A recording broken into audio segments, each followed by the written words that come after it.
Olá, caros alunos, vamos iniciar mais um encontro com a filosofia. Então, nesse momento a gente vai começar a entender um pouco, né, nesse novo assunto nosso, que é os sofistas e a vida em sociedade. A gente vai compreender, né, como esses filósofos utilizaram a filosofia em seu favor. E aí, a partir daí, ele também desenvolvendo essa filosofia em busca, né, de um saber do conhecimento, que foi os sofistas, né? Foi os que começou a aprimorar essa técnica para o desenvolvimento desse conhecimento. E a filosofia foi o que se expandiu, né, sobre a questão da razão desses conhecimentos desses grandes filósofos. Então a gente vai ver um pouco sobre os sofistas em vida em sociedade. Então a partir daí, para entender um pouco, né, o ser humano, que é um animal estranho, que é assim eles mesmos citam, né, que o homem é o ser, é o que é o ser humano, né? Sempre que tentamos responder essa pergunta, a resposta nos escapa, pois o ser humano está mudando constantemente. Estamos sempre aprendendo, inventando, acumulando experiências, acrescentando mais ser a nossa própria realmente existência e vivendo em um novo mundo que ajudamos a criar. O ser humano é um animal que, mesmo tempo estranho, é realmente interessante. A história da filosofia está repleta de reflexões sobre as condições humanas dos primeiros pensadores que realmente refletiu da maneira aprofundada sobre ela e sobre realmente o que foram os sofistas e Sócrates. Então, nesse primeiro momento, a gente vai ver um pouco da contribuição desses grandes filósofos sofistas, né, que são os pensadores que começamos a entender as suas reflexões centrais da filosofia que eles desenvolveram naqueles primeiros momentos na natureza, e tornando assim o mais hábito do conhecimento para os seres humanos. Então, quem era realmente sofista? Sofistas são profissionais, professores que atuavam em Atenas no século V a.C. Eles estavam realmente buscando, né, entender um pouco sobre a questão do desenvolvimento da filosofia e aumentando, né, o crescimento dela. Eles eram pagos por famílias ricas para ensinar o ofício aos seus filhos jovens, para que eles pudessem realmente seguir a carreira pública. A partir daí, cada sofista dominava certo conjunto de saberes. Em geral, eles tinham as habilidades que era falar bem e persuadir, né? Então, a partir daí, eles utilizavam essa técnica de conhecimento deles para poder realmente aumentar cada vez mais, né, seu conceito na sociedade da Grécia. Entendia que a retórica, como a arte humana aqui de convencer os outros em meio da palavra da argumentação, que é isso que era a retórica. É um tipo de disciplina naqueles primeiros momentos que ele utilizava, né, de persuasão, de técnica de desenvolvimento, para que eles possam realmente desenvolver assim o conhecimento e a filosofia aumentando cada vez mais seu saber. Então a retórica tinha a função política nas assembleias atenienses. Essas assembleias atenienses era feita em praça pública e a partir daí eles faziam essa oratória e cada pessoa ficava ouvindo, né, e ficava admirado como eles pudessem realmente desenvolver essa fala. Por isso que eles tinham essa persuasão, né, e utilizava a filosofia a seu favor de desenvolvimento. O sofista e a reflexão sobre o ser humano. Então, esses sofistas não só aperfeiçoaram o ensinamento da retórica, que era a arte de convencimento, mas também mudaram o foco da reflexão filosófica, que antes de se concentrava na natureza, agora está direcionada ao próprio ser humano e o desenvolvimento desse ser humano na natureza. Os filósofos naturalistas buscavam explicar os princípios gerais pela física. Já os sofistas refletiam sobre nossas vidas, criações, tipo de sociedade que estava se desenvolvendo.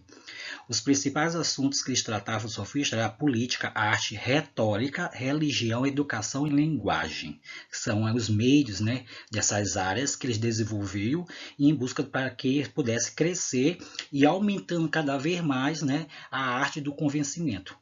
Observava também as leis, normas, crenças, costumes e valores que mudavam de acordo com a diferença de grupos humanos, ou seja, de acordo com o desenvolvimento de cada sociedade que estava ali. As sociedades humanas são mutáveis, né? O sofista observava que a sociedade humana apresentava diferentes valores. Então, a partir daí, a sociedade humana funcionaria como nomos. O que seria esse nomos? Ou seja, meio de normas estabelecidas por uma convenção social, que é isso que são os nomos. Os indivíduos criam as normas sociais que pode ser transformada, e a partir daí o sofista defendia que era ser possível questionar ou alterar essa razão para essas normas estabelecidas pudessem funcionar, que é assim que funcionaria realmente essa sociedade.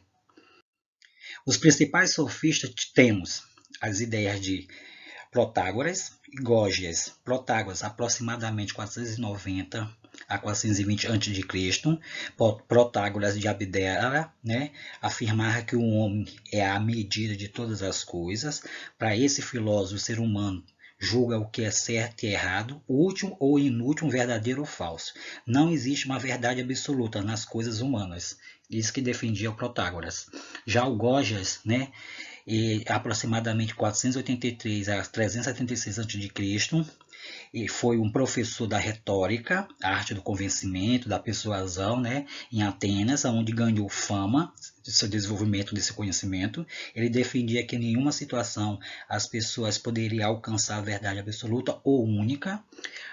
Por não existir nada de único ou verdadeiro, o mais importante seria a capacidade da persuasão, ou seja, persuadir pelo discurso. Então, a partir do momento que ele utilizava muito o discurso para poder desenvolver essa arte e atrair, né, novos adeptos. Aí disso que ele utilizava o Gorgias. Então, dentro desse desenvolvimento do sofista, podemos perceber que o seguinte, que a partir do momento que eles utilizavam a arte do convencimento, né, e eles eram conhecidos como professores da arte de falar bem, buscava dentro desse entendimento, o sofista tinha um domínio de um conjunto de conhecimentos que ensinavam para seus alunos, mas em geral eles praticavam também, todos os sofistas praticavam o ensinamento e a habilidade de falar bem. Nesse período em Atenas, eles expressavam-se bem em público, e era muito importante porque os principais decisões e benefícios da cidade dos cidadãos atenienses, como participação ou não em uma guerra, que seria realmente uma tomada, né, que em assembleias por meio dessa votação. Tudo isso os sofistas começaram a desenvolver esse acompanhamento, esse desenvolvimento dentro das políticas, né, atenienses. E a partir daí também mudava a cultura, né, dessa cidade. Eles também eram pagos pelas famílias como mais posses. Em troca, realmente eles ensinavam os jovens os conhecimentos necessários para seguir a carreira pública ou para ser realmente especializado em algum ofício, que é isso que o sofista realmente fazia. Então, isso foi só um resumo, gente, o que foi realmente o sofista, como eles se desenvolveram, o que significa a arte de convencimento, a retórica que a gente vimos aí, né, o conhecido como os professores, né, os sofistas, e que eles mudaram, né, o panorama da filosofia, né, saindo uma natureza e começou a desenvolver os seres humanos. Na próxima aula a gente vai dar mais continuidade sobre realmente ainda os sofistas em sociedade. Então fica com essa grande palavra aí, vida. Até a próxima.